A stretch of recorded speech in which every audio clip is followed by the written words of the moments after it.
If you have allies and they are working with you and fighting with you, and 24 hours somebody wakes up and says, "Oh, we're out." Right. Is that the right way to do that? The room was boiling with tension before the first question even left Whoopi's mouth. Rand Paul had just sat down, and already the energy was electric, like a storm, waiting to break loose. This wasn't going to be a calm discussion about politics. This was going to be a battlefield, and Whoopi had no idea what was coming her way.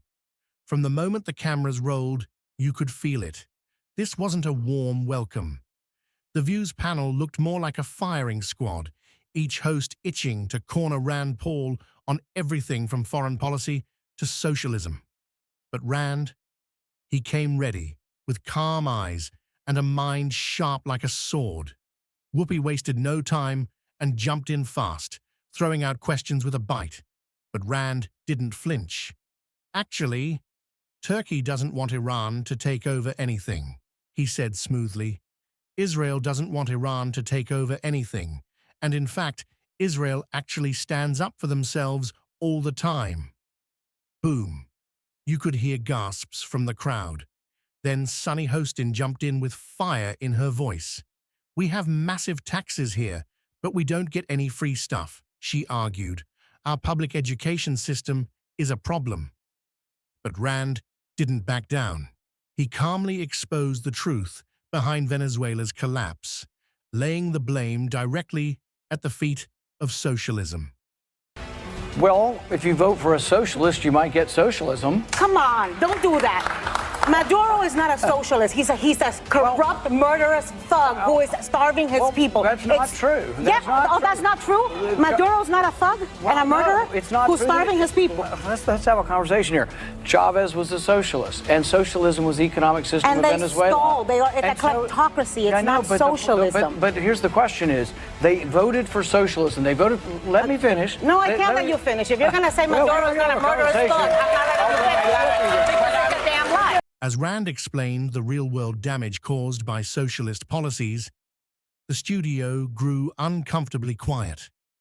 Bernie Sanders' version of socialism wouldn't even work in Denmark, Rand declared boldly.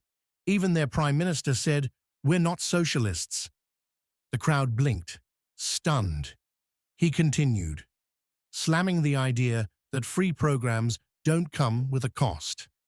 "They tax the working class 60%, he shouted, "and they have a 25% sales tax on everyone, rich or poor." You could almost see Whoopi fuming in her seat. And then came the line that made the crowd erupt.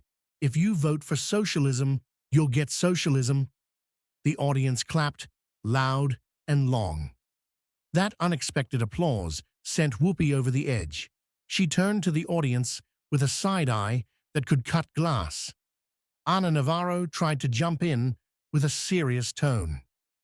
"You talk a lot about Venezuela in your book," she began, "but do you really think Democrats will turn the U.S. into Venezuela?" Rand didn't hesitate. "Well, if you vote for a socialist, you might get socialism." The room burst into gasps again. No, Maduro is not a socialist," Whoopi shouted, practically shaking in her chair. "He's a corrupt, murderous thug." Rand leaned forward and calmly said, "That's true." But Whoopi cut him off, raising her voice even more. "That's not true. Don't do this to me." Whoopi's voice grew louder and angrier. "You're just saying this to score points," she screamed. Rand, still calm, responded, "I have neighbors and friends from Venezuela. They lived it. They saw it with their own eyes." Whoopi's face was pure rage. With no warning, Whoopi threw her hands up and yelled, "We'll be right back." She cut to commercial mid-discussion. The audience was stunned, frozen in their seats. No one knew what to do. But the fireworks weren't over yet. After the break, Rand Paul brought up Syria, and that's when the real explosion happened. As he calmly explained why the U.S. needed to bring troops home, Whoopi interrupted with another loud challenge. Damn lie.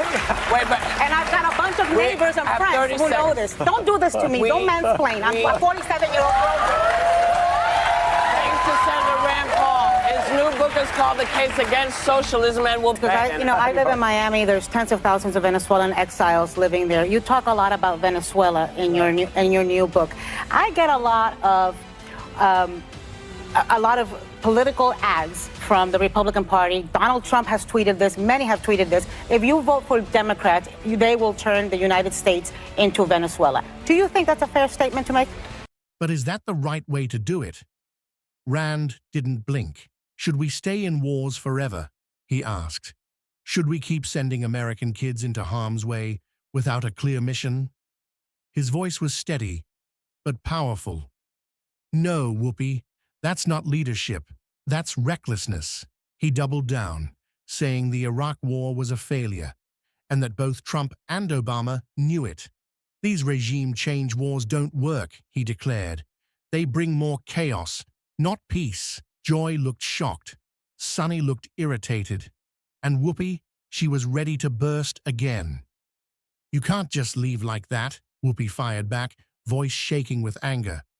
What about our allies? Rand didn't flinch. Our allies, he said. Turkey, they're part of the chaos. Let's not act like they're saints. And just when the moment couldn't get more chaotic, Whoopi shouted again, cutting him off, mid-sentence. Let's go to break. Her face was red, her voice strained, and the room fell into a silence you could feel in your bones. The camera panned awkwardly as producers scrambled. Rand Paul just sat there, cool as ever. He wasn't rattled, he wasn't shaken. He had just dismantled their entire argument, and now the hosts were out of ammunition. And then came the next surprise.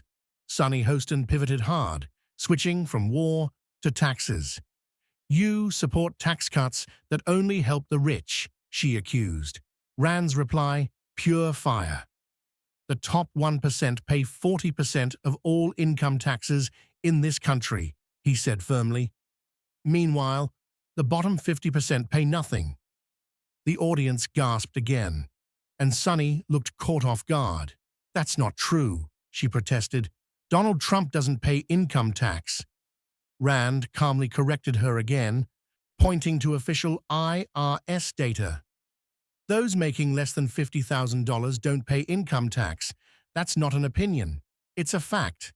If you have allies and they are working with you and fighting with you, and 24 hours somebody wakes up and says, "Oh, we're out."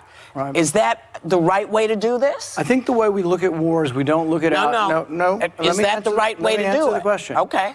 When we decide whether or not we're sending our young people into harm's way, we should obey the Constitution, which says we should declare war and put them in a war theater. But let me finish. Okay. And here's the thing about it, is if you ask these people, Lindsey Graham and the Cheney war and all these warmongers that want to stay at war forever, who are we going to declare war on? They don't know who. We're going to declare war on Turkey, our ally, Should we the ever Free Syrian walk Army, our out ally? in the middle? It's like walking out. We should never be there in the first place. That's not the question, though. No, that's all good. But see, the left agreed with we're me for in so there. many years. For so many years, the left agreed with me. I am that neither these left nor right. I'm just American. I want to know, should we be taking, should we be walking out on people? Whoopi leaned forward with her arms crossed, clearly fed up. But Rand Paul wasn't backing off, not even for a second. We have a progressive tax system, he said firmly. We've removed the poor from income tax obligations entirely, and yet people still scream about fairness. The room grew hot with tension. Sunny looked desperate now, her tone sharp and defensive. But we don't have free health care, she exclaimed. Our public schools are broken. Rand answered without missing a beat. Free? Nothing is free, he snapped. In countries like Denmark, everyone pays for that so-called free stuff. The working class in Scandinavia pays 25% in sales taxes and 60% in income taxes, Rand declared. You want that kind of system because that's the cost. He paused for a moment, long enough to let the weight of his words sink in. The audience was on edge, some nodding, others whispering. Whoopi stared daggers into Rand Paul, while Joy Behar shifted in her seat, clearly agitated. This wasn't how they imagined this interview going, and it was slipping out of their hands fast. Rand leaned into the chaos like a pro. He was in full control, his answers sharp, his facts solid, his confidence unshakable. "Let's not pretend socialism is some magical fix," he warned. "It bankrupts nations and burdens the middle class." Then, just when things felt like they might calm down, Whoopi blurted out, "I'm not left or right, I'm just American." The audience fell silent for a beat, waiting for Rand's response. And what he said next set the entire room ablaze. "Well, Whoopi," Rand replied slowly, "if you're just American, then maybe you should start listening to ideas that don't fit your narrative. That's what true Americans do." The audience exploded with applause. It was deafening. Whoopi's face froze, her eyes wide. She didn't expect that. For a split second, she looked completely lost. Her silence said it all. Rand had hit a nerve, and the crowd felt it too. Trying to recover, Whoopi mumbled something about regime change not working. How she had always been against it. We talked about his wanting to pull troops out of Syria, and everyone saying, if we do that, we're abandoning the Kurds. That's not a good idea. And a lot of folks are saying he crossed the line with a bad decision, but you don't say that. Why? The Turks are also allies. The Free Syrian Army were our allies for 7 years. They're allied with the Turks. The Kurds have been our allies. The Kurds, in all likelihood, are now going to be allies of Assad to try to carve out a place in Syria for themselves. It's a really complicated question. I guess from my perspective, I say, any of these people out here, their kids have to go to war. War's not a chess game. People lose their limbs and people die, and I think it's the least we owe to the kids that we're going to send into this war. Why are we going to war and who are we fighting? But isn't there... So, go ahead. I'm sorry. So, if you have allies and they are working with you and fighting with you, and 24 hours somebody wakes up and says, "No, we're out." Right. Is that the right way to do this? But Rand didn't let that slide either. "Well, then we agree," he said, smiling. "Getting rid of Hussein and Gaddafi brought us more terrorism, not peace. The moment we step in and remove foreign leaders," he continued, "we create chaos, not freedom. These disasters don't just happen. They're the result of reckless intervention." You could hear murmurs in the audience. People were clearly rethinking what they'd believed. Then Joy Behar chimed in, demanding answers about Syria. "So now what?" she asked. "We just walk away? We abandon everyone?" Rand stood his ground. "We never should have been there in the first place," he shouted. "You can't abandon something you never had control over." The crowd began clapping again, this time more scattered, but still loud. Whoopi looked at the producers off camera, clearly trying to figure out how to stop the bleeding. Rand had seized the moment and wasn't letting go. Then came one of the most heated exchanges of the day. Whoopi raised her voice again, this time almost yelling, "How do you explain the videos of people being slaughtered? That's what we left behind." Her voice cracked with emotion. The panel was in chaos now, everyone speaking over each other. The audience sat frozen, unsure where to look. Joy's face turned red, Sunny looked stunned, and Whoopi, she was seconds from exploding again. And explode she did. As Rand tried to explain the layers of conflict in Syria, Whoopi cut him off yet again.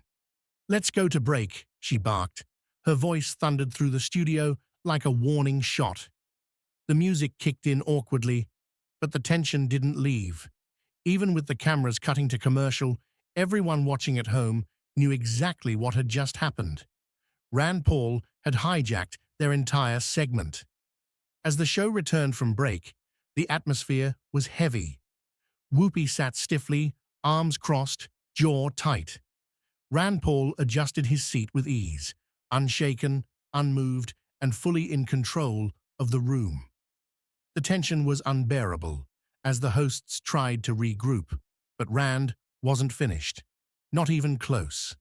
But here's the thing is, left and right have agreed in the past that regime change doesn't work. When we got rid of Hussein, we got chaos and more terrorism. When we got rid of Gaddafi, chaos and more terrorism. But Senator, we're here now, though. As well. But we're here. Yeah. We're not really here. We got 50 people. We're not here. doing Yeah, anything. but frankly, 50 people hold on, is hold very on. symbolic, Hold on. and that is why it and kept you tell their parents Turkey that. from invading. You tell their parents Isn't that that. true? You tell the parents of those 50 kids how great the symbolism was when a suicide bomber blows up all 50 But kids. didn't it You keep tell them Turkey why- from no, invading? No, And I'm not. pulling them No, no. gave You tell Turkey their the parents. green light. You tell their Isn't parents that why true? they're there. But You isn't tell- that true? You tell their parents why they're Isn't there. it true that Turkey You did tell not them invade why feel they're about there. we have? How do you feel about the video that we're actually- seeing of the Kurds getting slaughtered? I find the position of pulling out of these wars, that's a popular one, and I am there. There's a difference in having a strategy and leaving. Sonny Hostin, searching for a lifeline, switched topics again, this time trying to drag Trump into the mix.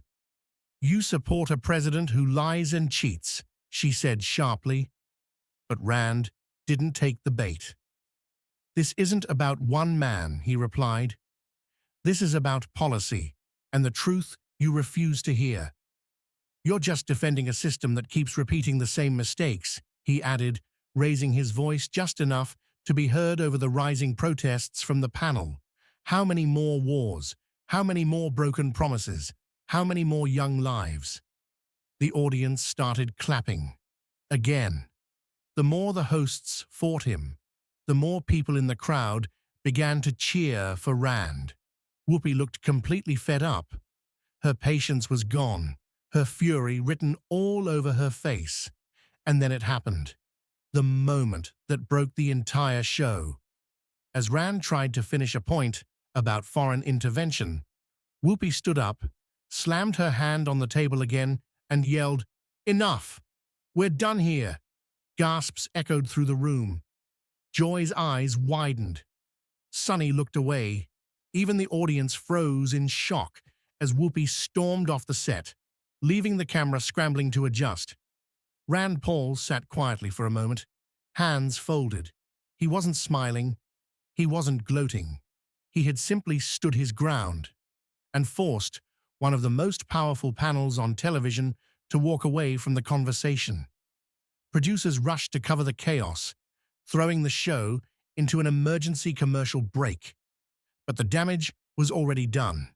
The internet was exploding with clips, reactions, and hashtags. Rand Paul had turned The View into a war zone and walked out without a scratch. When the show returned, Whoopi was gone. Joy tried to recover the segment with a few light jokes, but it was clear the panel had been dismantled. Rand had walked into their territory and left it in ruins. I just want to ask you this because I'm a gun owner. You know, I don't mind that you know that I have a gun. You can come in my house and look for it. You can get all whatever you need. I don't understand why anyone objects to getting rid of automatic weapons. Automatic weapons, they're not for hunting. They do nothing. They're only there to kill. And you'll notice that a lot of the things that have happened with automatic weapons. When we see that, why don't we say, you know, who really needs to have one other than people who are at war? Yeah, what is it about?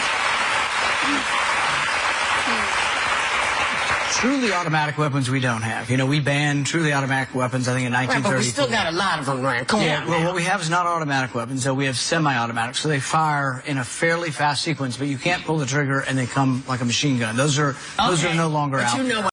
Outside the studio, the reaction was instant. Viral tweets, trending videos, political pundits spinning in every direction. The headlines screamed what millions had just witnessed. Rand Paul destroyed The View live on air. Even some of Whoopi's usual supporters were stunned. "Rand Paul just exposed everything wrong with The View," one user posted. Another wrote, "This was the most honest moment on TV in years." The moment wasn't just about politics. It was about control, about truth, and about a guest who refused to be bullied. Rand Paul had walked into a lion's den and made the lions retreat. And when he exited the studio doors, cameras followed him, not to jeer, but to capture the look of a man who had just taken on the most combative panel on television and walked out victorious. The hosts were left picking up the pieces while Rand's name exploded across social media. He didn't need to yell, he didn't need to storm off. He did it all with facts, focus, and fearlessness. So the question remains, did Rand Paul go too far? Or did he finally say what millions at home have been thinking for years? One thing's certain, this wasn't just an interview. This was a televised takedown. Like and subscribe if you think Rand Paul exposed the truth. And don't forget to comment your thoughts below, because this battle is far from over.